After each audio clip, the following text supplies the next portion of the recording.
We'll explain what is actually happening, what is still only being proposed, and what the current law really says without exaggeration or fear-based language. Our goal is simple: to replace panic with clarity and help you make informed decisions about your future. At Legal Lens USA, we focus on accurate, reliable immigration information because your future deserves facts, not rumors. Before we go any further, it's important to be clear about what this video will actually cover, and just as importantly, what it will not do. This is not a fear-based warning, and it's not speculation. This is a factual breakdown designed to help you understand a complex topic in a calm, organized way. First, we'll explain what HR 875 actually is, what the bill is called, why it was introduced, and what problem lawmakers say it is trying to address. Next, we'll walk through where this bill currently stands in the lawmaking process, so you understand the difference between a proposal, a vote in one chamber of Congress, and an actual enforceable law. Then, we'll discuss what would change if HR 875 were to become law, focusing specifically on how DUI-related offenses could affect immigration status under the proposal. After that, we'll clearly explain what the current immigration law says right now about DUIs, because this is where a lot of misinformation is spreading online. Finally, we'll close with practical, responsible steps you can take today, not out of panic, but out of preparation. These are steps designed to help green card holders, visa holders, and families understand their situation and reduce risk. The goal is clarity, not fear, so you can move forward informed and prepared.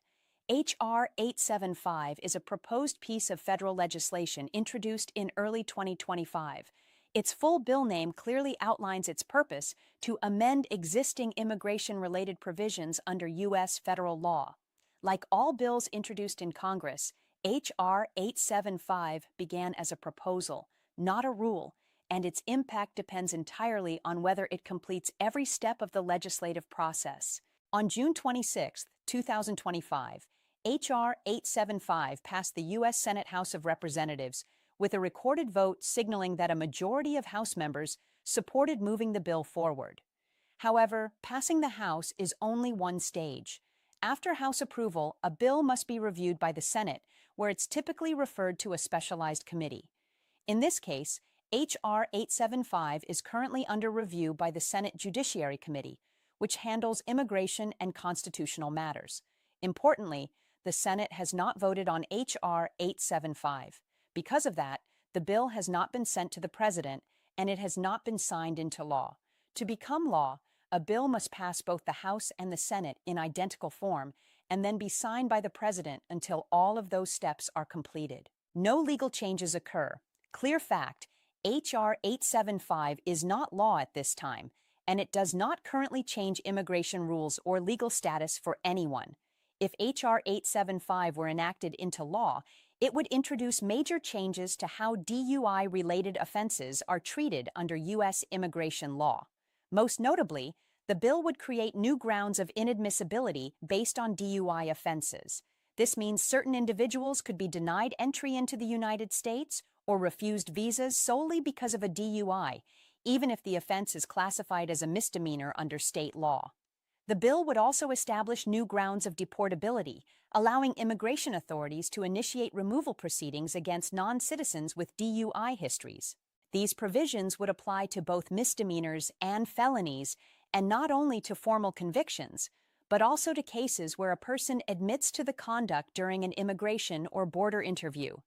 The impact would extend across multiple categories, including visa applicants, adjustment of status applicants, and green card holders who travel abroad and seek re-entry. Under HR 875, even a first-time DUI could potentially trigger removal proceedings, depending on how the law is enforced. Another serious concern is the lack of clear waivers or judicial discretion, which limits an immigration judge's ability to consider rehabilitation or individual circumstances. The bill also raises questions about retroactive application, meaning past DUIs could be used against individuals years later. While the proposal has drawn White House interest and bipartisan attention, Many immigration attorneys have expressed concern about its breadth, fairness, and long-term consequences for otherwise law-abiding immigrants. Under current U.S. immigration law, a simple DUI is generally not an automatic ground for deportation. In most cases, a single alcohol-related DUI without additional aggravating factors does not by itself make a non-citizen deportable or inadmissible.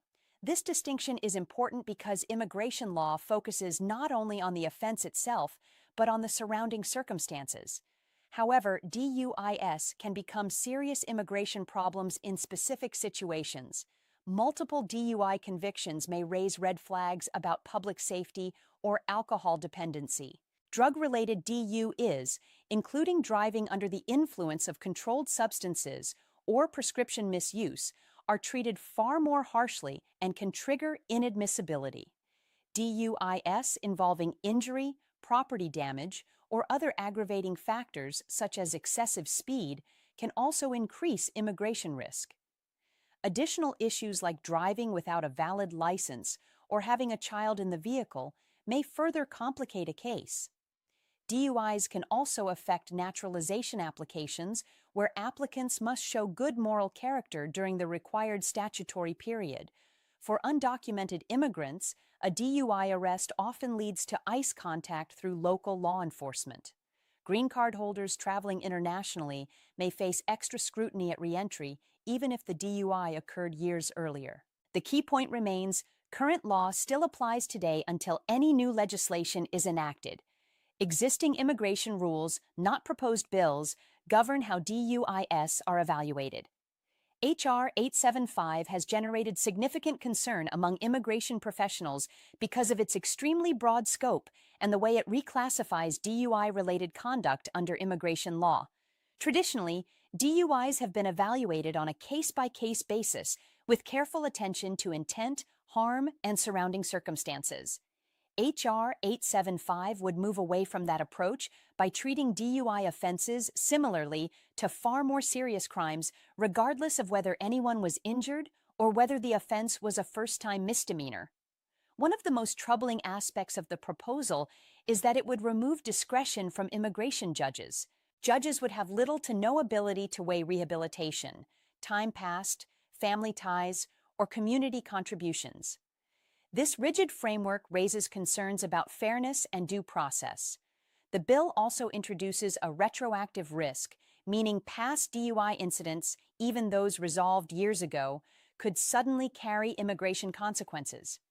Additionally, HR 875 allows admissions without formal convictions to be used, creating the possibility that statements made during routine interviews could trigger serious penalties. Many attorneys also question proportionality. U.S. citizens typically face fines, license suspension, or probation for DUIs, while non-citizens could face permanent separation from their lives in the U.S. This imbalance heightens the risk of family separation, affecting U.S. citizen spouses and children, and is a central reason HR 875 has sparked widespread concern. The most important message right now is, do not panic. HR 875 is not law, and no immigration rules have changed at this time. Your legal rights, immigration status, and current protections remain governed by existing law. Staying calm and informed is far more productive than reacting to headlines or social media speculation. That said, this is a good moment to be proactive. If you have any criminal history, including a past DUI, it is wise to consult an experienced immigration attorney who can review your record and explain how current law applies to your specific situation. For those who are eligible for naturalization, applying for U.S. citizenship may reduce future immigration risk, but this decision should be made carefully with legal guidance. If you are a green card holder planning international travel, seek legal advice before leaving the U.S., especially if you have any arrests or convictions on your record. Re-entry is often where issues arise. Individuals currently facing DUI charges should ensure their criminal defense attorney coordinates with an immigration attorney before accepting any plea or resolution, as small details can have major immigration consequences. Finally, the simplest and most effective step is also the most practical. Avoid driving under the influence. Responsible choices protect not only your safety, but also your immigration future. To stay accurately informed about HR 875, it's important to rely on official and reputable sources, not social media rumors or viral headlines. The most reliable place to track the bill is Congress. Gov, the official website of the U.S. Congress.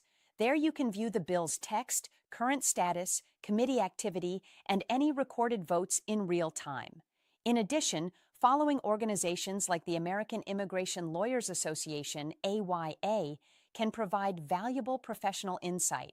AILA and well-established immigration law firms regularly publish updates, legal analysis, and practical guidance that explain not just what is happening, but what it actually means for immigrants. If HR 875 moves forward, there will be public hearings, committee debates, and extended discussion in the Senate. These steps take time and are highly visible. Immigration legislation does not advance quietly or without notice, especially when it has wide-ranging effects. This is an important reassurance. Major legislative changes do not happen overnight or in secret. There is typically ample warning before any new law takes effect, allowing individuals, attorneys, and advocacy groups time to respond and prepare. Staying informed through credible sources ensures you receive accurate information without unnecessary fear or confusion. It's important to understand HR 875 within the broader context of U.S. immigration law. Immigration policy is constantly evolving with new bills introduced during nearly every session of Congress. However, a critical fact is that many proposed bills never become law, even after receiving significant attention or passing one chamber of Congress. While House passage is meaningful and shows political momentum, it is not final. The Senate process is often slower, more deliberative, and can significantly change or halt a bill altogether. This is why relying on incomplete information or early headlines can create unnecessary fear. In an environment where laws and policies may shift, the quality of information matters. Accurate fact-based guidance from official sources and qualified legal professionals is far more valuable than speculation. Misinformation can lead people to make rushed decisions that harm their long-term interests. Another key takeaway is that secure immigration status reduces risk. Permanent residence and eventually U.S. citizenship, if eligible, provides greater protection during periods of legal uncertainty. Rather than reacting with panic, individuals should focus on long-term planning, compliance with current law, and informed decision-making. Staying prepared, not alarmed, is the most effective way to navigate changes in the immigration landscape. When navigating immigration questions, especially during periods of legal uncertainty, it's essential to rely on trusted official resources. The USCIS website remains the primary source for accurate information on immigration benefits, forms, processing updates, and policy guidance. USCIS also offers online tools and case trackers that help individuals understand where they stand under current law. For case-specific questions, the USCIS Contact Center can provide general procedural information and clarify notices or requests, though it does not replace legal advice. When legal guidance is needed, it's best to seek help from a licensed immigration attorney. The American Immigration Lawyers Association, AYA, maintains a public directory that allows individuals to find qualified attorneys by location and area of practice. Those who cannot afford private counsel may be eligible for assistance through nonprofit organizations and low-cost legal aid providers, many of which specialize in immigration law and serve vulnerable communities. A critical warning: avoid notarios, consultants, or unauthorized practitioners who promise quick fixes or guaranteed results. These individuals are not legally permitted to provide immigration advice